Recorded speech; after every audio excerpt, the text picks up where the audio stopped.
Tyler James had always thought he understood women, until the moment he realized he didn't.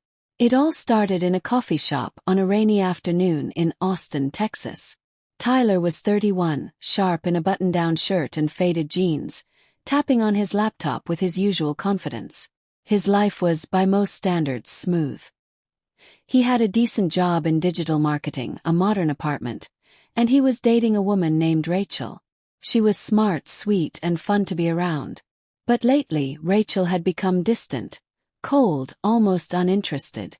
And it wasn't just Rachel.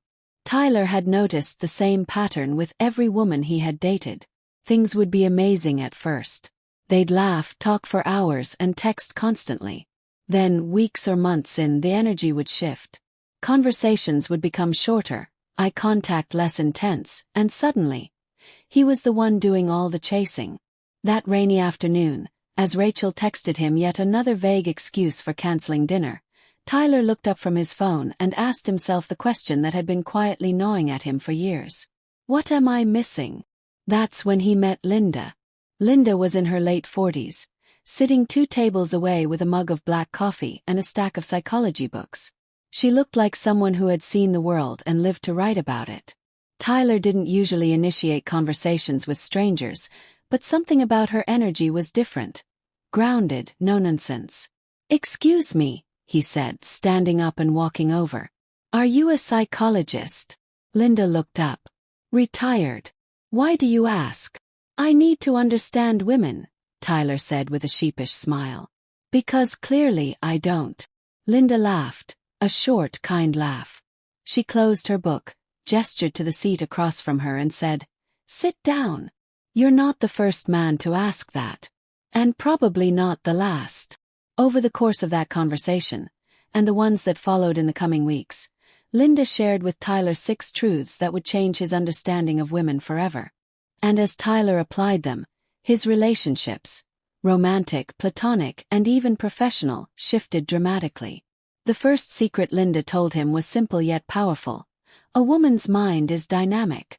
She doesn't think in straight lines. Tyler leaned forward, confused. "What do you mean?"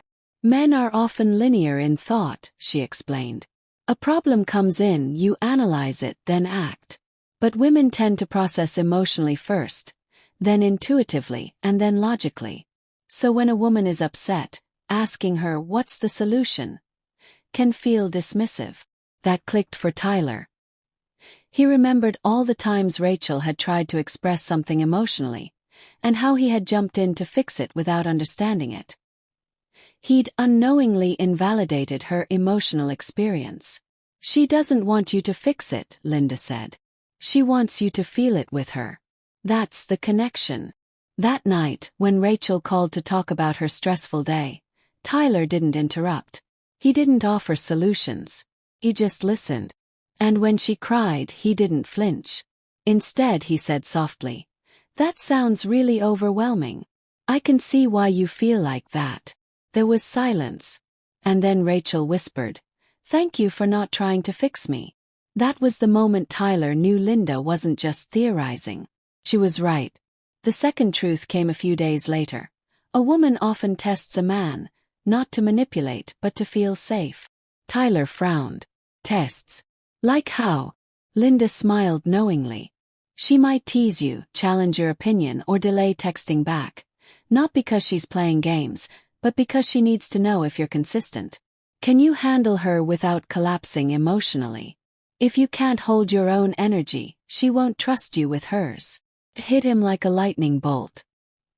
He remembered how he had reacted when Rachel took hours to reply to a message. He had spiraled, overthinking, double texting, even getting passive-aggressive. That wasn't strength. That was fear. Inconsistency. Emotional volatility. He decided to try something different. The next time Rachel tested him, canceling plans last minute, Tyler didn't argue or get cold. He simply said, "No worries. Let's plan for another night. Hope you get some good rest." Then he went to the gym, kept his mind steady, and gave her space. To his surprise, she texted him an hour later. "Thanks for being cool about it. Miss you already." Linda was 2 for 2. The third secret was more subtle. A woman watches how you treat the world. She listens to what you say about others, Linda said. How you treat waiters, how you talk about your mother, your ex, your friends. If she hears you disrespect people when they're not around, she'll assume you'll eventually do the same to her. Tyler had never paid attention to that. He thought talking trash about his exes or venting about work politics made him sound cool or confident. But now he saw it differently. At brunch that weekend, Rachel commented on how kind he had been to the waitress. "I noticed those things," she said, smiling. And Tyler smiled back, realizing how small shifts can make big impressions. The fourth insight was perhaps the most profound. A woman is attracted to presence, not just appearance. Linda leaned forward. Most men think attraction is about looks, status, or income. Sure, those things matter. But presence, being fully in the moment with her, is what creates deep connection. If you're scrolling your phone while she talks, she feels unseen. If you're thinking about your next move while kissing her, she feels it. Tyler thought back to their recent dates. He had been physically there, but mentally elsewhere, checking fantasy football scores, planning his next post, or thinking about work. That evening, he invited Rachel over for dinner. No phones, no distractions, just eye contact, slow conversation, laughter, and music. She kissed him differently that night. Deeper, longer, like she felt truly desired. Linda's fifth truth was difficult to accept. Sometimes a woman says one thing but means another, and it's not lying. It's layers. Tyler was confused again. Sometimes she says, "I'm fine," because she's testing the water. Will you dig deeper? Will you notice her tone, her body language? Women are raised to keep the peace, to smile when hurting. If you take her words at face value every time, you'll miss the truth. It was hard to digest. He realized how often he had avoided tension by simply backing off when Rachel said she was fine. So the next time Rachel said those words, Tyler didn't walk away. He stepped closer, looked her in the eye, and said, "You say you're fine, but your eyes look tired. What's really going on?" She broke down. She had been struggling at work, overwhelmed and scared of seeming weak.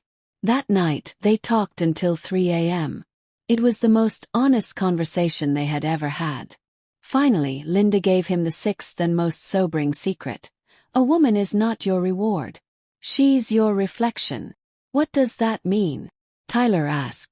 Linda leaned back. The quality of woman you attract and keep is often a mirror of your emotional maturity. If you chase validation, you'll attract chaos. If you're grounded, you'll draw peace. A high-quality woman doesn't need you, but she'll choose you if you're worthy. That one stayed with Tyler the longest.